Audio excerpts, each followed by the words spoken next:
మీ personal interviews మరియు వ్యాపార ప్రకటనల కొరకు ఈ నెంబర్ని సంప్రదించండి.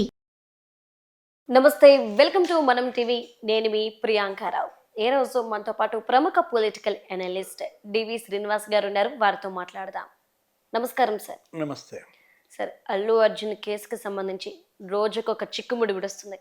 ఇప్పటి వరకు నాకు సంబంధం లేదు, పోలీసులు ప్రొటెక్షన్ ఇవ్వలేదు అంటూ అల్లు అర్జున్ సంధ్య థియేటర్ వాళ్ళు ఒకరి మీద ఒకరు చెప్పుకునే సిచ్యువేషన్లో పోలీసులు రిలీజ్ చేసిన లెటర్ ఏదైతే ఉందో ఈరోజు అందరి దృష్టిలో చాలా ప్రశ్నలు లేవనెత్తుతుంది. అంటే హీరో హీరోయిన్ ఇక్కడికి వస్తే వారు అక్కడ వచ్చే క్రౌడ్ని కంట్రోల్ చేయగల కెపాసిటీ ఇక్కడ లేదు. చిన్న చిన్న షాప్స్, హోటల్స్ ఉన్నాయి కాబట్టి, అండ్ వాళ్ళ కార్లు పార్క్ చేయడానికి కూడా సరిపడే స్థలం ఇక్కడ లేదు కాబట్టి సంధ్య థియేటర్కి హీరో హీరోయిన్ రాకపోవడమే మంచిది, వస్తే అంత ప్రొటెక్షన్ కల్పించడం అనేది చాలా కష్టమని చెప్పినప్పటికీ అల్లు అర్జున్ అక్కడికి వెళ్ళడం, ఇదంతా చూస్తుంటే ఆయన బెయిల్ క్యాన్సిల్ అయ్యి అల్లు అర్జున్ మళ్ళీ జైలుకి వెళ్తాడా అనే అనుమానాలు వ్యక్తమవుతున్నాయి. అసలు మీరేమంటారు దీనికి సంబంధించి? నామ్ చోటా హై లేకిన్ సౌండ్ బహుత్ బడా హై. అది పుష్పానా లేకపోతే రేవంత్? రేవంత్ కూడా నామ్ చోటా హై, సౌండ్ బహుత్ బడా హై. అంటే ఇది విషాదం, ఇది ట్రాజడీ. జరిగింది దారుణం కదా. ఇప్పుడు అల్లు అర్జున్ మరి ఆ రోజు అక్కడ థియేటర్కి వెళ్ళటం, ముఖ్యమంత్రి రేవంత్ రెడ్డి ఢిల్లీలో అదే మాట్లాడాడు.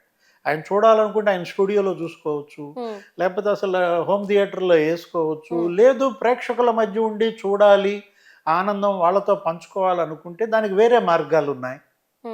ఇట్లా పబ్లిసైట్ చేయించుకుని వాట్సాప్ గ్రూపుల్లో ఆయన వస్తున్నాడని చెప్పి అందరికీ తెలియజేసి క్రౌడ్ని గ్యాదరింగ్ చేయటం, లేకపోతే నీకు ప్రొసెషన్ ఏది ఓపెన్ టాప్ వెహికల్ పైన అక్కడెక్కడ హోటల్ దగ్గర నుంచి థియేటర్ దాకా అందరికి అభివాదాలు చేసుకుంటూ రావడం, ఇష్యూ అది కదా. ఏది దాన్ని ప్రేరేపించాడు, అక్కడ తొక్కిసలాటకి కారకుడు అర్జున్. ఇక్కడ ఇష్యూ ఏంటంటే ఈ కేసులో బలమైన అంశం కూడా అదే. ఆయన గనక సైలెంట్గా వచ్చి సినిమా చూసేసి వెళ్ళిపోయి ఉంటే ఎవరికి తెలియకుండా, అంటే ఏంటి తనేదో అక్కడ తన క్రేజ్ని జనంలోకి చెప్పుకునే ప్రయత్నమా, అది సినిమాకి పబ్లిసిటీ కోసమా? ఏది కాదు అక్కడ. అదేంటి తన యొక్క ఈగో ఏదో మొత్తానికి అర్జున్ ఈగో ఇవాళ ఒక కుటుంబం రోడ్డు పాలైంది, ఒక నిండు ప్రాణం బలైంది, ఇంకో ప్రాణం కొట్టుకుంటుంది. అసలు నిన్న కూడా హాస్పిటల్ వాళ్ళు రిలీజ్ చేశారు హెల్త్ బులెటిన్. ఏంటి విషమంగా ఉంది శ్రీతేజ ఆరోగ్యం. ఆ కుటుంబాన్ని నేను ఆదుకుంటాను, వాళ్ళకి ఏదో 25 లక్షలు ఇచ్చాను, ఇవి కాదు కదా ఇష్యూ. ఆ రోజు అర్జున్ని అరెస్ట్ చేసి ఒక రోజు జైల్లో ఉంచితేనే అంత విలవిల్లాడిపోయింది ఆ కుటుంబం. మనం చూసాం ఏంటి అరవింద్ తండ్రిగా అతను తల్లడెళ్ళటం, అసలు కొడుకుని ఎక్కనీయకుండా తనే పోలీస్ జీప్లో కూర్చోవటం, కానీ నీకు అక్కడ స్టేషన్కి వెళ్ళడం కానీ అతన్ని జైలుకి పంపకుండా ఎంత ప్రయత్నం చేశారో. అంటే నీ కొడుకు జైలుకి వెళ్తేనే నువ్వు తట్టుకోలేకపోయావే ఒక్క నిద్ర. ఇక్కడ ఈ బిడ్డ హాస్పిటల్ పాలయ్యాడు, ఈ తల్లి లేదు అంటే అసలు వీళ్ళు ఇవ్వలేరు కదా. ఇప్పుడు రెండో బిడ్డ ఉంది, ఆమెకి తల్లిని తీసుకొచ్చి ఇవ్వగలరా? కాకపోతే ఒకటి అభిమానిగా భాస్కర్ మరి ఉదారంగా చెప్పచ్చు, నేను ఆ కేసు విత్డ్రా చేసుకుంటానని కూడా చెప్పాడు. అంటే అక్కడ నీకు అర్థమవుతుంది కదా హీరో వాళ్ళ వ్యక్తిత్వానికి అభిమాని మనస్తత్వానికి ఎంత తేడా. అర్జున్ ఎందుకని అంత ఉదారత చూపలేకపోయాడు? ఆ మైత్రి మూవీస్కి బాధ్యత లేదా? ఆ ప్రొడ్యూసర్స్ ఎవరు నవీన్ మరి ఇంకెవరు అతను రవిశంకర్ ఎవరు ఉన్నట్టున్నారు, వాళ్ళకి బాధ్యత ఏంటి? అంటే అందరూ కలిసి 25 లక్షలు ఇస్తారా? దానికే అతను భాస్కర్ పాపం హ్యాపీ, అతను అంత అంత ట్రాజడీ మర్చిపోయి అర్జున్ని నేను కేసు ఉపసంహరించుకుంటానని అన్నాడంటే ఎంత తేడా. అభిమానికిను ఆ సినీ నటుడికి వాళ్ళలో స్వార్థం కనపడుతుంది, వీళ్ళల్లో త్యాగం కనపడుతుంది. మొన్న రేవంత్ అదే అన్నాడు కదా, ఏమని ఒకటే మాట అన్నాడు, వాళ్ళు సొమ్ములు సంపాదించుకునే వాళ్ళు సొమ్ములు ఖర్చు పెడతారు, సొమ్ములు సంపాదించుకుంటారు, నీకు నాకు ఇస్తారా సొమ్ము అన్నాడు ఢిల్లీలో. అతను మాట్లాడుతూ ఇవాళ సినిమా స్టార్ అయింది, రేపు పొలిటికల్ స్టార్ కావచ్చు అన్నాడు. అఫ్ కోర్స్ అది కేటీఆర్ను ఉద్దేశించి అన్నాడేమో, అది వేరే విషయం. అంటే చట్టం తన పని తాను చేసుకుపోతుందన్న దాంట్లో ఇప్పుడు ఇది ఏది సంధ్యా థియేటర్ మీరు చెప్పిన అంశం, వాళ్ళు వద్దు వద్దు అన్నా కూడా రావటంలో నీకేం కనపడుతోంది? శాడిజం కనిపించట్లేదు, ఒక మొండితనం కనిపించటం లేదు. అంటే నీ మొండితనానికి ఆ ప్రాణం బలైంది, ఆ కుటుంబం రోడ్డు పాలైంది. ఇప్పుడు దానిపైన వాళ్ళు మళ్ళా నిన్న ఆనంద్ వచ్చాడు, సిపి, అతను వచ్చి థియేటర్ కూడా చూశాడు. అసలు లైసెన్స్ కూడా క్యాన్సిల్ అనో ఏదో అంటున్నారు, థియేటర్ లైసెన్స్ కూడా.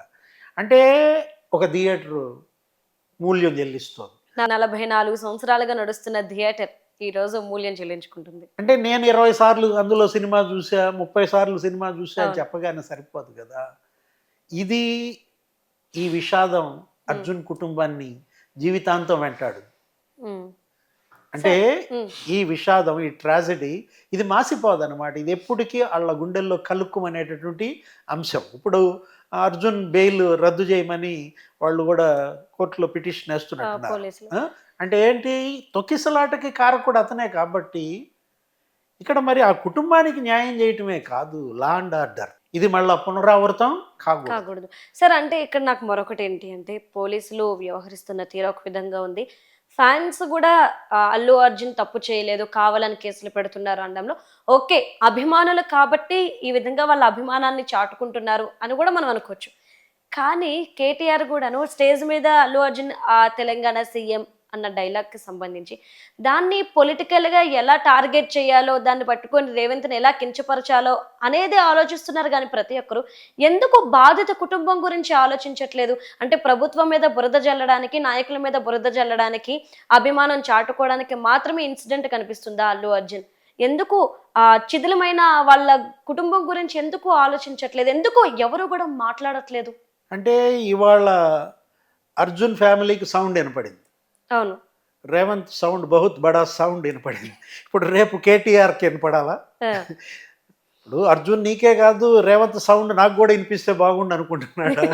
అంటే నిన్న కూడా బ్లాక్ షర్ట్ ఏదో వేసుకుని టీఆర్ఎస్ ఆఫీస్లోనే ఎక్కడో మాట్లాడుతూ రేవంత్ పేరు పలకకపోయినంత మాత్రాన అర్జున్ని జైల్లో వేస్తారా అంటే ఎక్కడికెక్కడికి మూడేస్తున్నారు చూడు. అతనేదో గుర్తులేదు, ఆ రోజు మాట్లాడుతూ స్టేజ్ మీద అర్జున్ ఏమన్నాడు, తెలంగాణ సీఎం అని ఏదో నత్తాడు. అంటే కేసీఆర్ ఇంకా సీఎంగా ఉన్నాడు అనుకున్నాడో, ఏదో మంచినీళ్ళని మళ్ళీ ఏదో నీకు కవర్ చేసుకునే ప్రయత్నం. అంటే అప్పుడప్పుడు జనాలకు జరుగుతాయి, సడన్ గా మనకు గుర్తురాదు, అన్నీ తెలిసిన విషయాలు కూడా మర్చిపోవడం అనేది కామన్ థింగ్. దాన్ని హైలైట్ చేయాల్సిన అంశం కూడా కాదు నాకు తెలిసి. అంటే దానికి రేవంత్ ఇప్పుడు అందుకే కచ్చబట్టి జైల్లో వేసాడు అనడం అది ఎంత అబ్సర్డ్. ఇప్పుడు అంటే ఏంటి, అతను తప్పిదం ఏం లేదా? ఇక్కడ జరిగిన తొక్కిసలాటని, ఆ మరణాలని, వాటిని కప్పిపుచ్చే ప్రయత్నం ఎంతవరకు అర్జున్కే మీరు ప్రయారిటీ ఇస్తారేంటి? ఆ కుటుంబం గురించి ఎందుకని చర్చించట్లేదు? ఇప్పుడు చనిపోయిన ఆ తల్లి గురించి ఎందుకు డిబేట్ చేయటం లేదు? హాస్పిటల్లో ఉన్నటువంటి శ్రీతేజ గురించి ఎందుకు డిబేట్ చేయట్లేదని మొన్న కూడా ప్రజా సంఘాల వాళ్ళు ప్రశ్నించారు. అవును, ఇప్పుడు అర్జున్ని జైల్లో పెడితే, లేకపోతే అర్జున్ కోసం అరవింద్ వస్తే, లేదు అతన్ని విడిపిస్తే, అర్జున్ నాపడినే ఆయన భార్య ఏదో దగ్గర తీసుకోవటం, తర్వాత పిల్లల్ని ఆయన ఎత్తుకోవటం, వీటిని చూపిస్తున్నారు ఆన్ స్క్రీన్. అవును, అక్కడ విషాదాన్ని చూపించకుండా అక్కడ తల్లడిల్లుతున్న కుటుంబానికి భాస్కర్ గురించి ఎందుకు చూపించవు? శ్రీతేజ హాస్పిటల్లో ట్రీట్మెంట్ ఎందుకు చూపించదు ఈ మీడియా అని ప్రశ్న ఇవాళ ప్రజా సంఘాలు కూడా వేసిన పరిస్థితుల్లో, ఇందాక మీరు అభిమానుల గురించి మాట్లాడారు. ఇప్పుడు అభిమానులు కూడా అర్జున్తో పాటు జైలుకి వెళ్తారా? కేసులు నమోదవుతున్నాయి కదా సార్. వెళ్తున్నారు. ఏది, వాళ్ళే పోస్టులు పెట్టారంట. అవును, రేవంత్ రెడ్డి పైన మరి ఆ రోజు వాళ్ళు ఏదో మనస్తాపం చెంది అర్జున్ మీద అభిమానం ఏమో కానీ ముందు వాళ్ళ కొంప మునిగేటట్టుంది.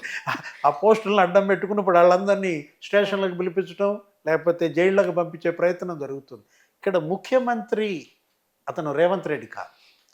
తెలంగాణ ముఖ్యమంత్రిని అవమానించే హక్కు మీకు లేదు. మీరు రేవంత్ రెడ్డిని వ్యక్తిగతంగా విమర్శిస్తే అది కాదు, ఇక్కడ అది జాగ్రత్త పాటించాలా. ఇవాళ రేపొద్దున అభిమానులు రేపు జైలుకి వెళ్తే అర్జున్ వాళ్ళని వచ్చి విడిపిస్తాడా? చనిపోయిన ఈ రేవతి, లేకపోతే ఎవరు ఈ హాస్పిటల్లో కొట్టుకుంటున్న శ్రీతేజ కుటుంబాన్ని ఎంత మరి ఆయన అండగా నిలబడ్డాడో చూసాం. మీ పరిస్థితి కూడా అదే అవుతుంది. Okay, right. Thank you so much sir. నమస్తే.